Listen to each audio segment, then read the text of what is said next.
Long ago, when animals spoke and the wind carried secrets across the savannah, there lived a spider named Anansi. Anansi was very small, but his hunger was very big. And his cleverness? Bigger still. One dry season, the rivers thinned into trickles, and the trees dropped their leaves in surrender to the sun. Food became scarce. Even the birds sang softly to save their strength. And Anansi was hungry. He searched high in the trees. He searched low in the grass. He searched under stones and inside hollow logs. Nothing. Until one afternoon, in the middle of a quiet field, he saw it. A melon.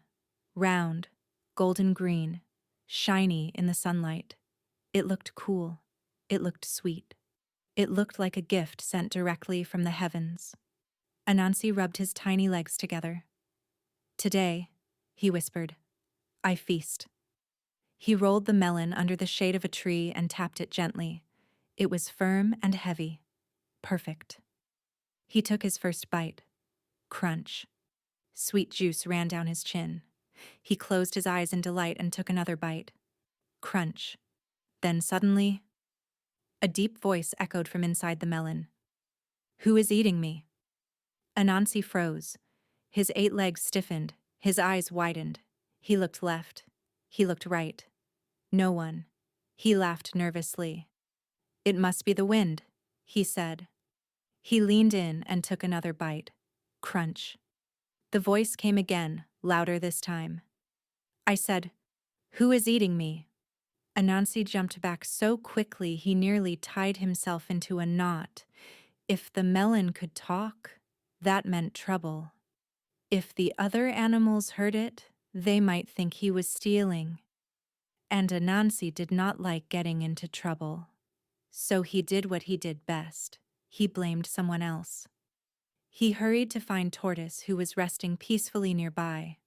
"Tortoise," Anansi cried, "the melon is calling your name."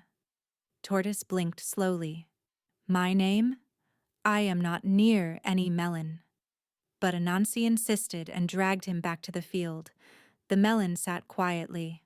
Anansi smiled and took another bite. Crunch. "Who is eating me?" Tortoise gasped. Before he could speak, Anansi pointed dramatically. "It is Tortoise. He is greedy." The other animals, hearing the commotion, gathered around. Poor Tortoise tried to defend himself, but Anansi spoke quickly and convincingly. Tortoise was scolded and sent away in shame. And Anansi? Anansi slipped back to the melon. The next day he returned. After all, there was still plenty left. He bit into it again. Crunch. "Who is eating me?" This time he ran to Monkey. "Monkey, the melon accuses you."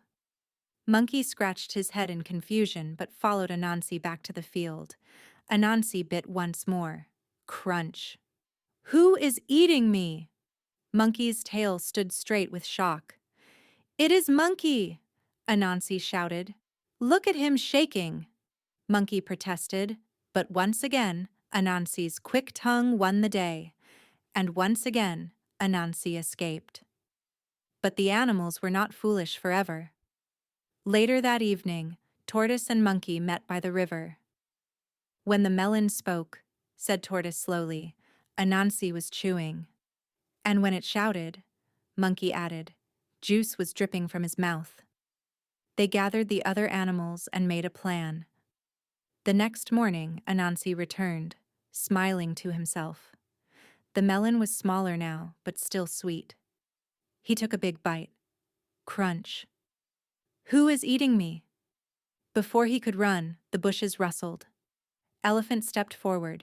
Monkey swung down from a tree. Tortoise appeared at his feet. All the animals surrounded him. "Anansi," they said together. Juice dripped from his chin. Anansi straightened himself and cleared his throat. "You think I am stealing?" he said bravely. "You do not understand. This melon is dangerous." The animals stared. "It shouts because it is haunted," Anansi continued. "I have been eating it to protect you all." The animals exchanged glances. Tortoise spoke calmly. If you are protecting us, then finish it. Anansi blinked. Finish it? All of it, said Monkey with a grin. The circle tightened. There was no escape. Anansi looked at the melon. It was much bigger up close than he had remembered, but pride would not let him refuse. So he ate, and ate, and ate. His belly grew round, his legs grew heavy. He chewed faster and faster, until suddenly, pop! The melon burst open, covering Anansi in sticky juice and seeds. He tumbled backward into the dirt, rolling and coughing while the animals burst into laughter. He lay there, sticky and embarrassed, seeds clinging to his legs. And that is how Anansi learned something important. If you trick others too often, one day the trick will turn on you. Now, some say Anansi never truly stopped being clever. That is simply his nature. But from that day on, whenever he found a melon, he listened very carefully before taking the first bite. And if you ever see a spider near your fruit, looking suspiciously thoughtful, it might just be Anansi, making sure the melon does not talk.